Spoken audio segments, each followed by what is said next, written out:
Let's go. All right. Have you ever struggled with spending too much time on social media or doom scrolling? Well, it's not your fault. It's Mark Zuckerberg's fault.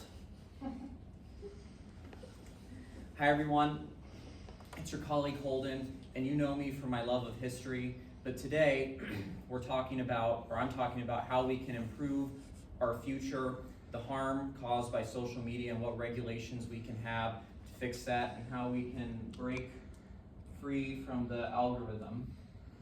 So, how the mighty have fallen. In the 2000s and early 2010s, social media was a hip new invention to see what your friends and family were doing. Instagram didn't even have ads, and home pages were a way so that you could see what everyone you followed was posting without having to go to all of their individual pages.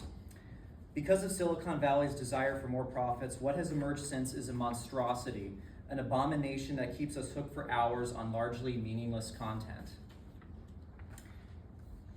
There are many problems with the internet right now, like AI, generated content, child exploitation, and scams. But the worst is an infinite scroll of content curated by generative algorithms. Algorithms will, without regard for our privacy, take all this information about us and use that to recommend us content that we did not ask for. And sometimes it is accurate to what we want, but sometimes it's not. But the point is that we didn't ask for it, and we all lost our right to privacy when we agreed to the terms of conditions, which I'm sure we all read word for word, right everyone? So lots of social networks have addictive Explorer pages with infinite scrolling.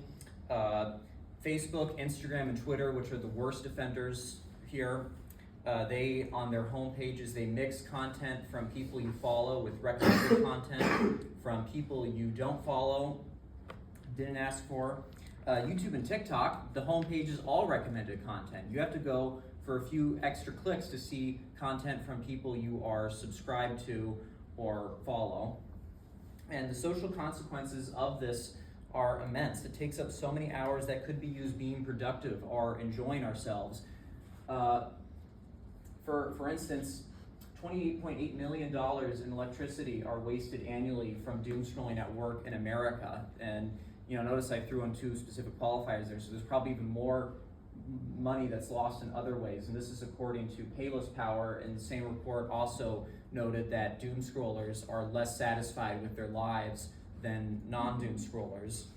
And this technology isolates us into socio-political bubbles where we're only seeing content from people who have views or backgrounds similar to us. And this fosters hatred and division. And one of the worst instances of this was in 2017 when Facebook helped incite, content on Facebook helped incite the Rohingya genocide in Burma. And so the current algorithms favor misinformation over the pursuit of truth and knowledge. And according to The Guardian on Facebook, Facebook prioritizes short videos over news articles. And in December 2025, they even made it so that you need a Meta-verified subscription to share more than 2 news articles a day. But there's no limit on how much slop content and brain rot you can put out. So, internal conversations in these companies have shown that this is part of deliberate design to get more screen time out of us for more ad revenue. And as Raskin, the inventor of the infinite scroll, has come out against his invention and testified against Facebook at the trial I'm about to talk about. And he said that the infinite scroll, it's like if you have an alcoholic who their glass automatically refills when they're done and they don't have to get up to refill their glass because the page, it just keeps loading more content. He also said it's as if social media companies, and this was in an NPR interview by the way, social media companies are taking behavioral cocaine and just sprinkling it all over your interface, and that's the thing that you like coming back and back and back. So last month in a lawsuit in Los Angeles, and he noted that even just having to load, even just a feature where you have to load another page or videos don't autoplay, even those would be big improvements from what we currently have. So last month in a lawsuit in Los Angeles, the jury found that Meta, which owns Facebook and Instagram, was liable for $4.2 million in damages because its platforms were designed to be addictive. and this significantly harmed the mental health of teens, according to the New York Times. So big tech has no incentive to change because it's central to their model to keep us hooked. That what keeps us glued is not seeing our friends and family, but lots of generative algorithms that keep recommending us more content. And so what needs to happen is legislative action. Social networks that make generative algorithms and infinite scroll, the social networks must make generative algorithms and infinite scroll voluntary and opt-in features, giving us back control over what we see. Even having to tap or click to go to the net, I already said that. But because Silicon Valley is in America, we can expect progress to happen in other countries before it happens here. And legislation like this would allow us to reclaim many hours from big tech.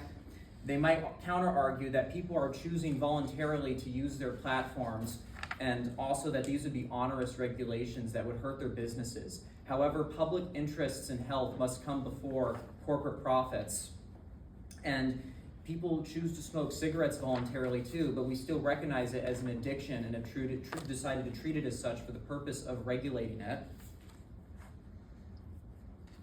So I propose that, knowing the harmful impacts of the infinite scroll, ASU create an initiative that addresses what has been decided in the California Superior Court in Los Angeles County, to stand up for our community and use our brilliant minds to innovate and create better alternatives to the current business models.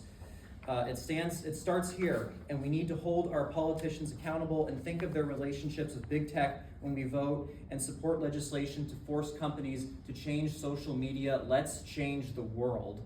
So thank you very much, everyone. If you want any personal advice on how you can maybe cut back on unnecessary use, just ask me. Thank you.